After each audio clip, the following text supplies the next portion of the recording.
Perintah Panglima TNI, prajurit jaga kejaksaan di seluruh Indonesia, bagaimana implementasi perintah ini? Apakah bisa berdampak pada proses penegakan hukum di masa mendatang?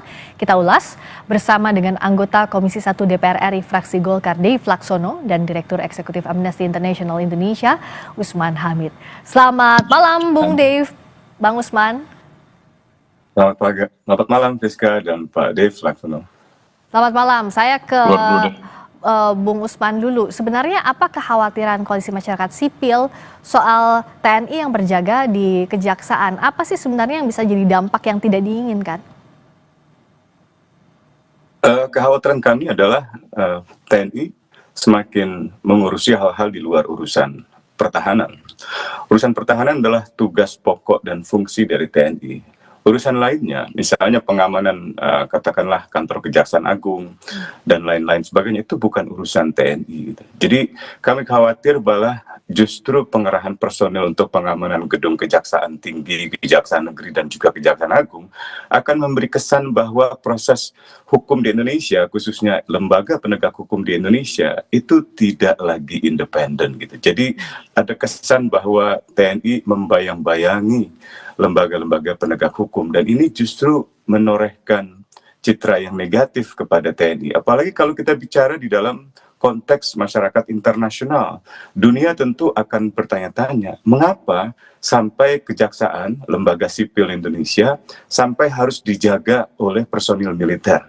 Itu hal yang tidak normal, kecuali di negara-negara junta militer, misalnya di Myanmar, atau misalnya di Thailand pasca kudeta militer, atau misalnya di Mesir pasca kudeta militer setelah dipimpin oleh jenderal misalnya LCC. Jadi saya kira kami berharap sekali bahwa pengerahan personel TNI hanya untuk urusan-urusan pertahanan.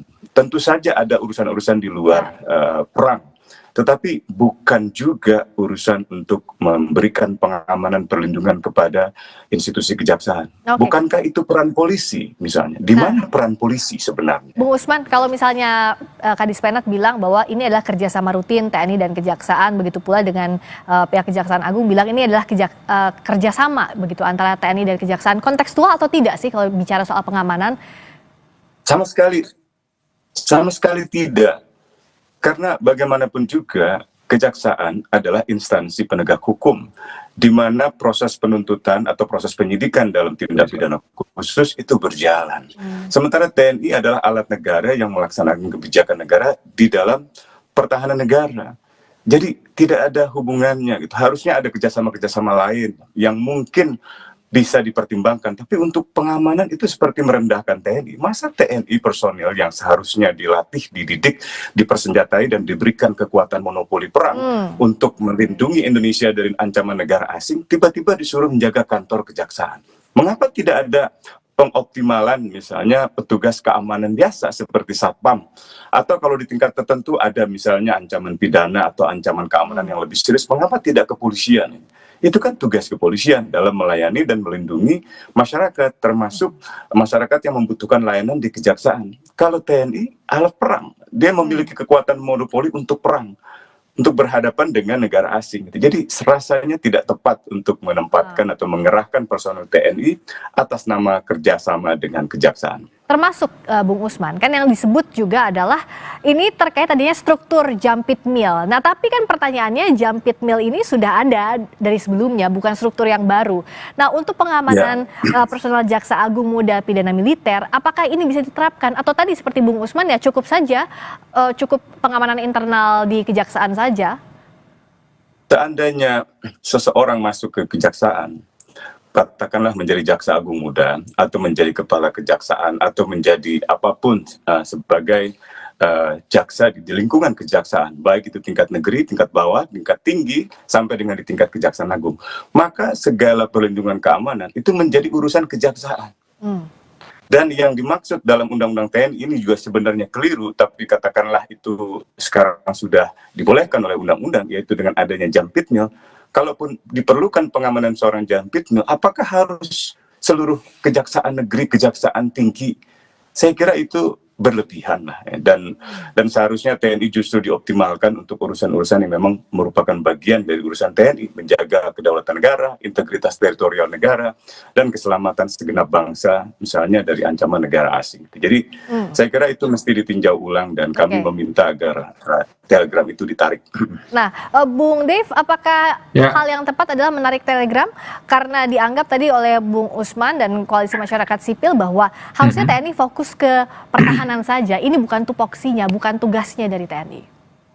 Ya, tentu pandangan dari masyarakat koalisi sipil ataupun masyarakat umum bisa berbeda-beda. Kan tapi ketika Panglima TNI mengeluarkan telegram tersebut untuk melakukan pengamanan kepada semua kantor kejaksaan, tentu ada pertimbangan-pertimbangan yang sudah diambil, yang dilihat dari kacamata atau pandangannya TNI itu sendiri. Urgensinya apa, Bung? Ya, itu harus tanya kepada Mabes TNI. Kalau DPR melihat itu urgent atau tidak? Ya, tentu kita melihat dari sikap Panglima TNI sesuai perintahnya beliau dan juga bertindak berdasarkan aturan undang-undang yang beliau miliki, itu adalah suatu kebutuhan yang ada penilaiannya tersendiri. Kalau memang ada pandangan dari masyarakat itu yang berbeda, itu bisa disampaikan di kesempatan rapat berikutnya. Aspirasi dari masyarakat yang kita serap bisa kita sampaikan langsung ke Panglima. Begitu.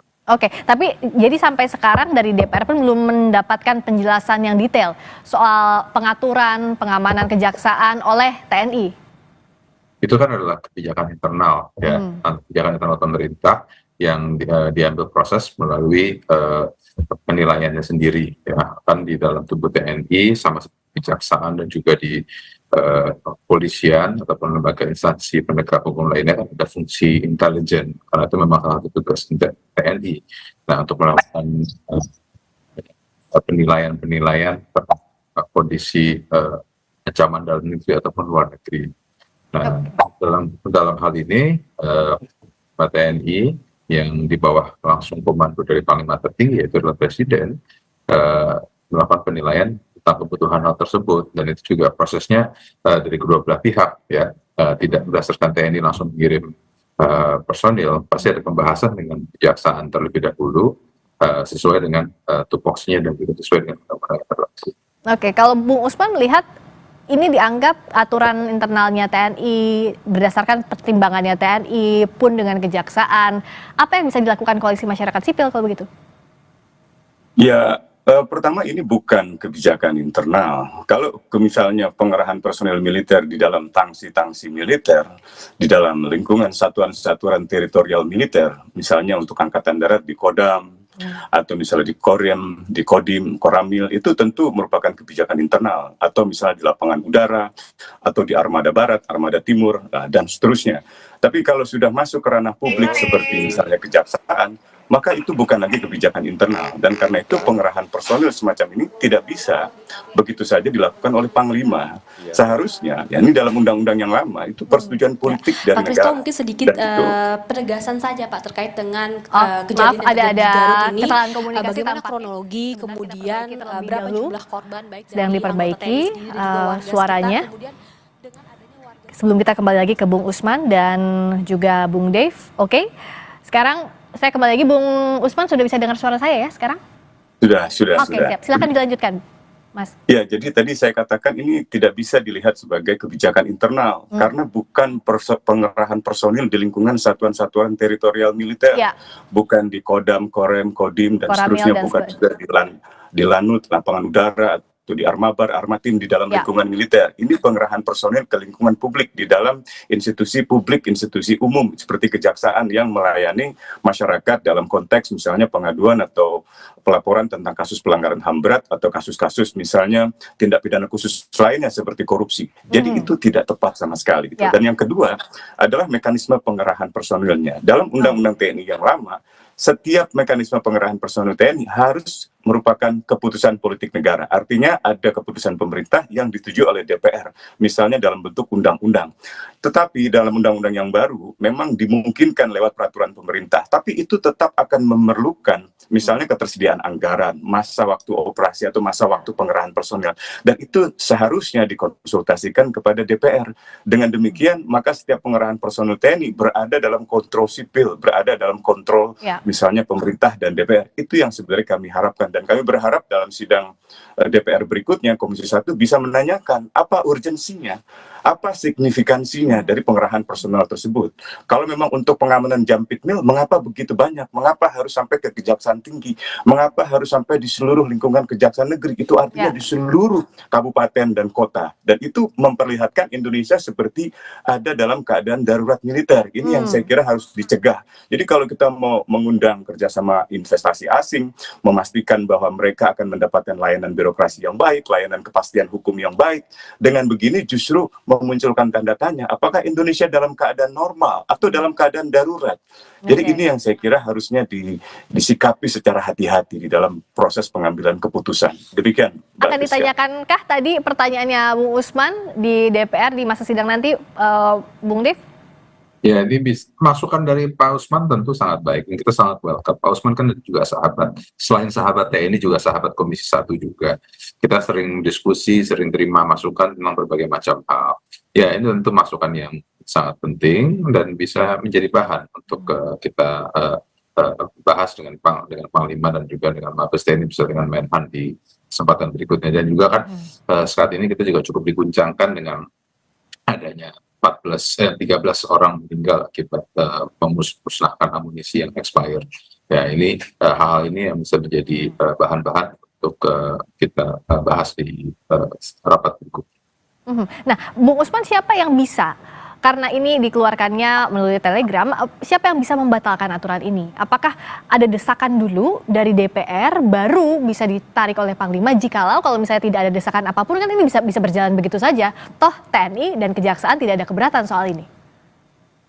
Ya, tentu Panglima adalah posisi yang paling tepat misalnya untuk menarik hal ini. Tapi yang kedua, bisa saja Panglima berdasarkan pertimbangan dari Kementerian Pertahanan. Sebab misalnya Menteri Pertahanan dan Panglima sekarang ini dalam Undang-Undang TNI yang baru, hubungannya bersifat koordinatif, bukan bersifat hierarki. Dalam negara-negara demokrasi yang mapan, Menteri Pertahananlah yang paling berwenang untuk mengerahkan dan menarik pengerahan pasukan militer, bukan Panglimanya. Panglima hanya bersifat membina saja, mengelola atau menggunakan. Jadi the use of force itu ada di dalam Panglima, tapi the deployment of force itu ada di Menteri Pertahanan. Tapi dalam kasus Indonesia, ini memang bersifat koordinatif antara Panglima dengan misalnya Menteri Pertahanan. Tapi yang paling berwenang seperti tadi Pak Dev katakan, ya Panglima tertingginya Presiden. Dan setiap kali ada pengerahan personil militer oleh Presiden, sebenarnya harus mendapat persetujuan politik dari DPR. Karena itu menyangkut banyak hal, menyangkut masa berlakunya pengerahan personil, menyangkut anggaran, menyangkut keselamatan personil, menyangkut misalnya potensi-potensi penyalahgunaan yang terjadi di lapangan. Dan lagi-lagi Indonesia dalam keadaan damai, dalam keadaan tertib sipil, dalam keadaan normal, bukan dalam keadaan darurat, baik itu darurat sipil maupun darurat militer. Jadi pengerahan personil di lingkungan sipil seperti instansi kejaksaan sampai di tingkat kejaksaan negeri, dan itu artinya seluruh kota, seluruh kabupaten, itu memunculkan kesan bahwa Indonesia dalam keadaan darurat. Dan ini menciderai citra Indonesia sendiri, termasuk citra pemerintah, DPR, dan juga TNI. Kalau Bung Dev, dengan adanya rencana TNI menjaga kejaksaan di kejaksaan, apakah akan memunculkan potensi misalnya gesekan dengan penegak hukum lain, Polri misalnya, atau dengan KPK? Karena ada simbol misalnya kejaksaan itu dijaga, di backup tanda kutip oleh TNI. Apakah ada kekhawatiran ini kalau dari DPR, dari Komisi 1? Tentu kalau dari kacamata luar orang bisa menilai berbagai macam hal, tapi keberadaan TNI di dalam ruang lingkup kejaksaan itu bukan hal yang baru, hal yang lazim. Saya pernah berapa kali ketemu dengan sejumlah pejabat kejaksaan, papasan aja sih, itu pengawalannya dari POM TNI contohnya gitu ya. Dan itu berdasarkan undang-undang, berdasarkan aturan memang diizinkan. Jadi sebenarnya bukan satu hal yang aneh, tapi karena sekarang ini keluar telegram dan setiap Kajati dan Kejati dan Kejari, semuanya ada pengamanan mulai dari satu FOB sampai dengan satu peleton. Nah, ya akan tapi ini juga sudah kembali sesuai dengan aturannya, dengan MOU yang dibuat, dengan juga di dalam undang-undang yang sekarang ini sudah diatur, dan landasan hukum itu sudah ada. Itu kalau kita bicara landasan hukum ya, tapi kan memang ada pandangan-pandangan lain, apakah ini lazimkah, apakah ini wajar. Nah, itu semuanya itu pandangan masyarakat, apalagi di era demokrasi, semuanya itu berhak menyampaikan pandangannya. Nah, tapi kalau dari pandangan saya pribadi itu sebenarnya bukan suatu masalah yang besar. Oke, tapi kalau singkat saja Bung Usman, semestinya ini dikaji ulang. Apa harus ditarik? Dikaji ulang, ditarik, dibatalkan. Apalagi tadi pertanyaan Mbak Friska itu penting sekali tentang ego sektoral atau konflik-konflik yang muncul dalam proses penegakan hukum antara kejaksaan, KPK, dan kepolisian. Saya kira kita masih ingat ketegangan TNI, ketegangan kejaksaan, dan ketegangan kepolisian di beberapa waktu lalu, tahun lalu misalnya dengan Densus dalam konteks proses penegakan hukum. Jangan sampai ada konflik kepentingan, jangan sampai ada kasus-kasus misalnya kasus korupsi yang melibatkan petinggi militer diusut oleh kejaksaan, tetapi justru akhirnya tidak berjalan dengan baik, atau sebaliknya ketika kejaksaan mendapatkan proses hukum, melaksanakan proses hukum di kejaksaan, ada gangguan dari misalnya polisi, lalu memerlukan pengamanan dari militer, itu akan menimbulkan bentrokan atau gesekan institusional yang sangat serius, dan akibatnya TNI malah ngurusin hal-hal yang domestik, bukan ngurusin hal-hal yang bersifat ancaman eksternal. Jadi sekali lagi kami minta dengan hormat, dengan segala kerendahan hati, agar Panglima dan Menteri Pertahanan menarik personil militer dari pengamanan Kejaksaan Negeri, Kejaksaan Tinggi, dan juga Kejaksaan Agung. Demikian. Kan jangan ada gesekan institusional dan juga konflik kepentingan dari aturan yang dibuat ini. Terima kasih atas waktunya Bung Dev Laksono, Komisi 1 DPR Partai Golkar. Terima kasih Mas Usman, Bung Usman Hamid, Direktur Eksekutif Amnesty International Indonesia. Selamat malam.